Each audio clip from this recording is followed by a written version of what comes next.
Welcome to Nobody Told Me. I'm Jan Black. And I'm Laura Owens. Finding happiness is one of the topics we've explored a lot on Nobody Told Me, and we'd like to share with you some of the most intriguing and useful information that our guests have given us about that. And one of our favorite guests, Amherst College psychology professor Dr. Catherine Sanderson, has studied how and why many aspects of our lives are greatly impacted by the way we think about ourselves. Catherine is the author of the book, The Positive Shift, Mastering Mindset to Improve Happiness, Health, and Longevity. She talked with us about the importance of adopting a positive mindset, which she admits didn't come easy to her. So a mindset is really the thought patterns we have about ourselves and about the world. And we have lots of different mindsets. So stereotypes that we hold are examples of mindsets, assumptions that we make about people based on their age or gender or ethnicity, etc. Those are examples of mindsets. How can we instantly change a negative thought pattern? So I wish it were as simple as instant. I like that optimism. That would be great. So it's not instant. And it basically is like lots of different things that it requires practice. So there are people listening to this who probably automatically find the positive, and they may not even really understand your question. Right. Because positive just naturally comes to them. That's just how you think. But for people who don't do that naturally, it starts with getting aware of what your negative thoughts are. Wait, I'm having a negative thought. What can I do about it? And then it starts with trying to change that. And like with any habit, you actually have to work at it. So we're talking now in January. Many people are, full of New Year's resolutions. And those are examples of things that people want to do differently in their lives, whether that's exercise more or sleep more or stop smoking or whatever it is. Those are habits they have. Those are behavioral habits. And we also have habits that are our cognitive thoughts. So changing a habit, a behavior, or a thought requires time, energy, effort, practice, just like other things. But you say we can all achieve greater happiness and better health by making relatively small changes in how we think about ourselves and the world. Can you tell us more about that? Yes. And so what I'm talking about is not a whole-scale change of somebody's, personality or disposition, but it means making little tweaks. So I gave a talk about a year ago on the science of happiness to a big audience, and a woman at the end raised her hand and said, well, you know what I do? Whenever I'm stuck in traffic, I just look out the window and think, my goodness, what a beautiful sunset or something. And I laughed because I pretty much was like, you didn't need to come to this talk. Like, you're stuck in traffic looking at the sunset. You're doing really well. But there's an example is that really stuck with me, that many of us have had the experience of getting stuck in traffic and really being annoyed. This is terrible and I'm going to be late for my meeting, or I'm not going to be able to pick up my kids on time, or, whatever it is. And there's an example in which we could identify, wait, is this an actual catastrophe or is this not? And take that moment and realize being stuck in traffic is not a life or death situation. And it's something where we could then say, you know what? I'm going to listen to a podcast. Right. I'm going to call a friend I've been meaning to catch up with. I'm going to pull out a piece of paper and make a grocery list if I'm literally not moving at all. And we could try to take that time to not focus on the disaster, but to change our mindset and to see some positive in that moment. And it's just basically about reframing how you see the situation, which you can do with pretty much any situation you're in. Is that right? That's exactly right. And that's a perfect word, reframing. What are some secrets of the older generations that you have learned that they have used to maintain a more positive mindset? You talk a lot about this in the book, and I thought it was fascinating. Good. That was one of my favorite parts to write. And so I think what's really important to recognize, and this is a pretty new research finding, and it actually gave me a lot of hope, in that what research has shown is that people who have experienced a moderate level of adversity actually have higher levels of happiness than people who have had basically, easy, trouble-free lives. And that's a really interesting finding because, of course, one might assume, oh, well, the people who've had, simple, easy lives in which everything has gone well, surely they would be happier. But the reality is experiencing some kinds of adversity, a divorce, death of a loved one, major illness, getting fired, whatever, that actually is a negative experience, but it gives us an opportunity to practice coping, to develop some skills and strategies for coping with that situation in a better way. And one of the very consistent findings in the literature and psychology is that older people actually experience higher levels of happiness. And one explanation for that is that simply with age, you're more likely to have experienced loss, disappointment, rejection, etc. And that's one of the explanations for why people who are older may experience greater happiness. They've developed skills. They have some ability to do perspective taking. And that means when bad things happen, they can kind of roll with them a little bit better. Wow, that is fascinating. It seems you're saying, though, that two people can experience the same sad event and be impacted by it differently simply because of their mindset. In other words, two siblings who loved a parent equally could experience the death of that parent, but be impacted by it in vastly different ways. Yes, that's exactly right. And that's one of the essential aspects of mindset is that we can't control whether that parent has died. What we can control is how we frame it, how we think about it. And different people can look at the same situation, death of a loved one, getting fired, etc., in very different ways. And, I think one of the most interesting examples for me in the book was how you talk about Holocaust survivors. And most people, myself included, would expect that Holocaust survivors would have a shorter life expectancy. But the opposite is true, and that research showed that men who survived life in a concentration camp during the war lived about 14 months longer than men who had escaped. What's the research behind that? So isn't that just a completely counterintuitive finding? Absolutely, yeah.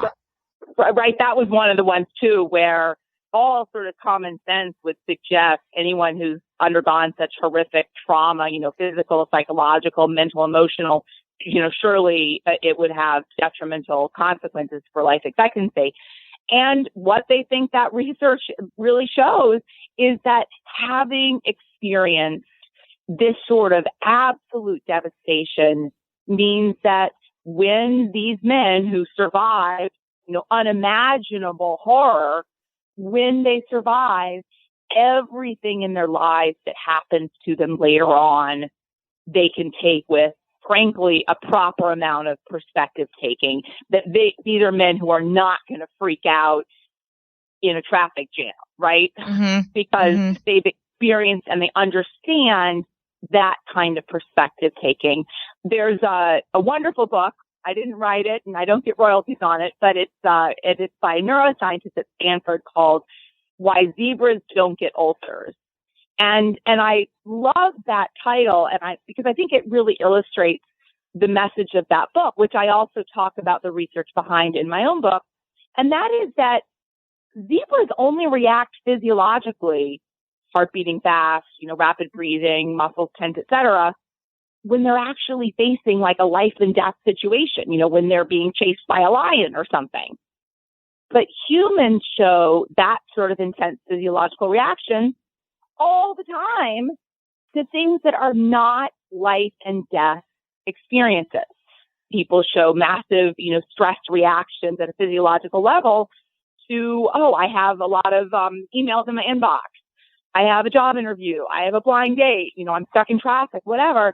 And so one of the real theories behind the research on the link between mindset and longevity, including the explanation for the greater life expectancy among men who lived through the Holocaust, is that they don't show that sort of physiological arousal about things that really don't matter, whereas so many of us have a tendency to overreact to things that we really should let go of.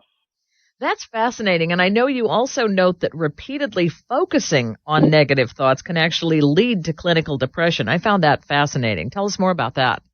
Well, and some of that research was actually done right in your neck of the woods, right out in San Francisco, following the Loma Prieta earthquake of 1989. And what they found was that people who continued to reflect on and ruminate, is there going to be another earthquake? Is that aftershock going to be the one that gets me? Am I going to survive this? Am I going to be okay? Et cetera. People who continued to reflect on it, continued to think about it, were at greater risk of developing depression, greater risk of developing anxiety, whereas people who could say that was a horrible experience, I really hope it doesn't happen again, but I'm going to move on, were at less risk of doing so. And so this pattern of rumination, which is really getting caught in a negative cycle of bad thinking, so, the opposite of an optimistic mindset, can have really detrimental consequences in terms of psychological well-being. Well, and I think in a lot of cases, too, our expectations lead to reality. And you use the example of a teenage driver actually becoming a bad driver because they associate themselves with being a teenage driver and all the negative things that come with that. Absolutely. And so one of the challenges is that as soon as we have these expectations, it can lead us to mess up. So in the field of sports psychology, for example, if you tell somebody, don't choke, whether that's don't miss that free throw or don't miss that field goal or don't miss that putt, that arousal and intensity of, oh my gosh, I might mess up, actually leads them to mess up. Wow. Is a negative mindset inherited in some respects? If your parents had a negative view of themselves, are you likely to see yourself in the same way? There definitely is some component that is passed on. Now, one of the challenges, and that's why I'm sort of hedging on the word inherited, one of the challenges is that it's possible that people with a negative mindset have learned that from modeling. So your mom had a negative mindset, so that's just sort of how you think about the world, and you've adopted this negative mindset, and so on. It's also possible that there's a genetic component. So I talk a little bit in the book about the research on the genetic link between positivity, optimism, et cetera. And there certainly is some very new research suggesting that to some extent, there may be a genetic component. And since many people grow up with parents who they are also genetically related to, it's a little bit hard to disentangle whether that kind of a negative mindset is passed on simply through modeling and exposure, or actually if there's a genetic link. And of course, it may be both. Yeah, and I was going to say, too, you often hear about some of the most successful people in the world coming from really bad backgrounds and living in poverty and their parents being abusive. So I guess you could never really know for sure. That's absolutely true. And of course, it's also possible that people who grow up in really horrific circumstances have that advantage of having experienced some adversity, living through it, and thereby taking subsequent things in sort of proper perspective. So that early experience of adversity may in fact help people adopt a positive mindset if they survive and get out. And Catherine Sanderson's book is called The Positive Shift, Mastering Mindset to Improve Happiness, Health, and Longevity. Nobody Told Me continues in just a moment, but first we want to tell you about Hemp Fusion CBD products. There's a lot of confusion these days around CBD, and not all CBD is created equally. Adding Hemp Fusion CBD products to your daily routine adds up to a lot of benefits. Our bodies already make cannabinoids, and plant-based CBD helps naturally balance our bodies. And unlike other CBD brands who offer just CBD, Hemp Fusion is CBD plus omegas plus terpenes to help you feel 100%. CBD works best for your body when combined with these other nutrients. Hemp Fusion CBD adds in other natural ingredients to create products that help specifically with stress, sleep, and energy. Everything they do adds up to a better product, and that adds up to a better day for you. Hemp Fusion, it all adds up. Hemp Fusion is available both online and at a natural products retailer near you. There are no psychoactive effects, and it's legal in all 50 states, so it can be shipped anywhere in the U.S. And we have a special offer for Nobody Told Me listeners who'd like to try Hemp Fusion CBD. Please use promo code NTM for 20% off your first order and free shipping at hempfusion.com. That's promo code NTM. Again, that's promo code NTM for 20% off your first order and free shipping at hempfusion.com. Get Hemp Fusion shipped anywhere in the U.S. Coming up in just a moment on Nobody Told Me, we'll hear from the author of the book Joyful, Ingrid Fetell Lee. She'll share with us some of the things you can do to make your workplace or a child's room more joyful. You know, we touch on a lot of serious topics here on Nobody Told Me, helping others through tough times. And if you've gone through difficult times, you may be well aware of how stress can take its toll on your appearance, leaving you with under-eye bags, crow's feet, and wrinkles. Sound familiar? Let's talk about a quick and easy way for you to look refreshed and empower your day. We're talking about Plexiderm, of course. Plexiderm is a clinically studied serum that visibly eliminates wrinkles, crow's feet, fine lines, and under-eye bags in minutes. That's right, minutes. Don't believe it? We didn't either until we tried it. Within minutes, my skin was smoother. I looked refreshed and well-rested. It's exactly what you need to take that first step toward a successful day. And the best part is Plexiderm goes on clear so nobody will know you're using it unless you tell them, and the effects last for hours. Go to tryplexiderm.com and use our code NobodyToldMe for 50% off, plus an additional $10 off. That's right, 50% off, plus an extra $10 off. This offer is also available by calling 1-800-685-1292 and mentioning code NobodyToldMe. Plexiderm is backed by a 30-day money-back guarantee. Visit tryplexiderm.com today and use code NobodyToldMe at checkout. That's tryplexiderm.com. Another one of our favorite guests is Ingrid Fetell Lee, the author of the book Joyful, The Surprising Power of Ordinary Things to Create Extraordinary Happiness. Ingrid talked with us about how making small changes to our environment can positively impact our mood. If you'd like to create more joy in the workplace, one of the things you can do is add plants. You know, it doesn't need to be a lot. Studies show that even just adding a few plants to a windowless room can actually decrease blood pressure, increase attention and concentration, and also even increase people's generosity toward each other. So these things seem on the surface like they might just be sort of superficial add-ons, but they actually have profound effects on our behavior and emotions.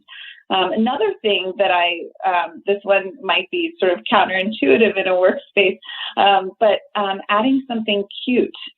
It sounds kind of silly, but research in Japan has shown that when people look at pictures of cute things, like baby animals, for example, something happens in our brains where we become more focused. And one of the reasons is that, cuteness is a set of aesthetic signals, big eyes and round faces. Those features unlock a kind of nurturing impulse within us. And nurturing is a very focused and detail-oriented type of task. And so the speculation, these researchers in Japan speculate that that having something cute, that actually looking at something cute makes us more focused and detail-oriented. I think never feel guilty about your otter video break or whatever form of cuteness you like to inject into your workday. And if there's something cute you want to keep on your desk, like a bobblehead doll or, whatever it is, I put googly eyes on my stapler. And I put googly eyes on things on my desk because, it's playful, it's fun. And, if this research is accurate, then it might help me, catch errors on my expense reports too. Along those lines, what would you do to bring joy to a child's environment?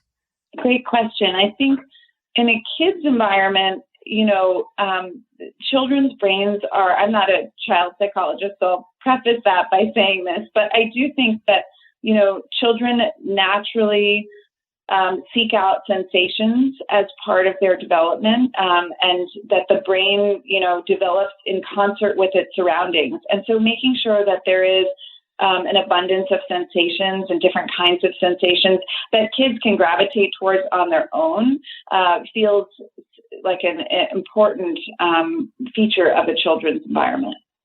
You were quoted in an article for the Huffington Post as saying that awe is good for perspective shifting.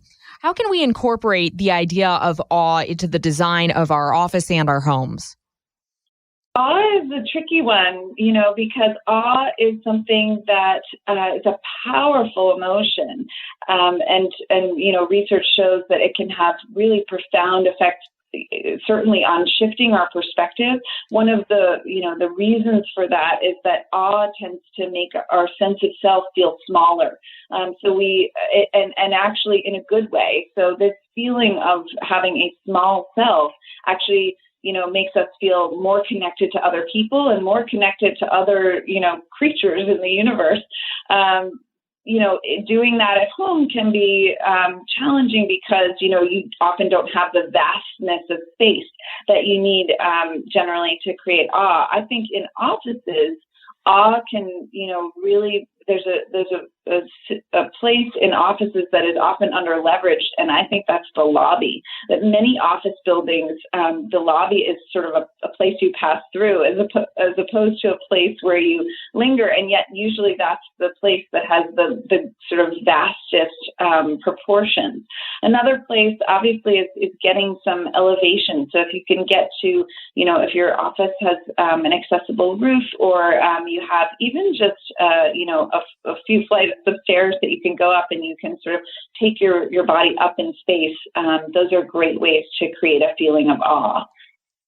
What about joy in an older person's life? What would you do to create an environment for an older person, or perhaps for someone who was very sick or grieving? What would you do to bring joy to them?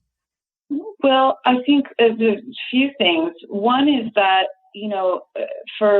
as we age, our senses decline in acuity, right? And so, as we age, the amount of light entering the eye decreases, sometimes by up to 80% by the time we're in our 70s.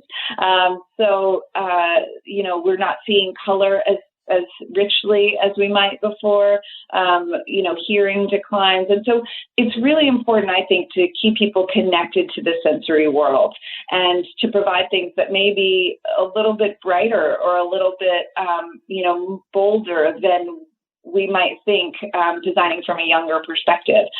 So making sure that, those sensations are available and are rich in their depth. I interviewed a woman named Hilary Dock who works to design nursing homes in the UK. And one of the things that she said in her research was that residents of nursing homes often ask for the brightest colors to be placed in their bedrooms, not in the common areas where you would expect, because that is the place where they're spending the most time, and they're sort of craving that boldness. For someone who is unwell, I think certainly flowers is a simple thing that you can do, but it actually can have a real power. The nurse Florence Nightingale noticed this, even all the way back in 1860, and she observed that patients, would be in decline, and then a delivery of flowers would just perk them up. And that, variety and color are really important to someone who is ill. In any of these situations where someone has limited mobility, either they're unwell or they're older and they don't have as much ability to sort of get around in the world, being able to bring that color and that joy to them can be a really important way to sort of lift their spirits. And you mentioned grieving, and I think it's a really important point to remember that joy is something that's available to us all the time. So when you are in a period of grieving, you're not going to be happy. That's understandable. But small moments of joy, bringing something that makes someone laugh, bringing, again, a bunch of flowers or something brightly colored that can sort of lift their spirits. These are things that you can do for someone who is grieving, and that can sort of take them momentarily out of their pain and their sorrow, and, remind them that you're there for them, that others are there for them, and that there are joys to look forward to in life. I'm in my 20s and I feel like I have a very poor sense of design. And so I thought your book was especially interesting because I realized there are a lot of changes that I could make myself. And I'm wondering, what is one piece that everyone should have in every room of their house to create joy? You already mentioned plants and some cute objects, but I'm wondering what else I might include. Sure. I just want to say one thing first, which is that I think this is a mentality that we've been sort of given around design, which is that you can be bad or good at it. And actually, what I hope to reframe for people is that it's not about being bad or good. It's about being able to tune into your own joy and finding ways to bring that into your home. That it's less about sort of abstract standards of taste and more about you being able to feel what feels good to you in your home and incorporating that. I think every room will be different, but certainly things that you can do that I would recommend. I would recommend having pops of color. You don't have to have a circus colored home. That's not what this is about. But having small pops of bright color, brightness is universally associated with joy. And we do it even in our language, right? We say, we can look on the bright side. Brightness is certainly associated with joy, and just having a pop of a bright color. And it doesn't have to be any specific color either. It can be any color that brings you joy. So having a pop of color would be one. I think introducing pattern. Pattern is a really, geometric or repeating patterns are a way to bring that harmony aesthetic into a space. Another thing you can do is having little surprises. So one of the things I love to do is paint the insides of drawers with a bright color. In my home, we painted the inside of one of the closets with cabana stripes. So when you open the closet, there's, a little pop of joy back there. So it's fun to have things that, aren't necessarily out all the time, but are little reminders of joy. You can also do that with drawers or with a bathroom. A small bathroom that you open, maybe you only go in there every so often, but it's there for you. You urge people to keep a joy journal, which I found fascinating. Explain more about that and what should be in your joy journal. Sure. So I think one of the things, when I look at what are the reasons why people are having trouble accessing joy in daily life, one of the reasons is, we talked about judgment before, that having had so much judgment around joy and having this feeling like we have to put it aside when we get older, we can start to lose touch with it. And sometimes I talk to people and they say, I don't even know what brings me joy anymore. So keeping a joy journal is a really great way to start to get back in touch with what brings you joy, because joy is a visceral response. You can actually start to notice, when I'm walking around town, where are the moments that I smile? What are the moments when I'm laughing? When do I say, wow? And of course, wow is always also a cue that you might be feeling awe.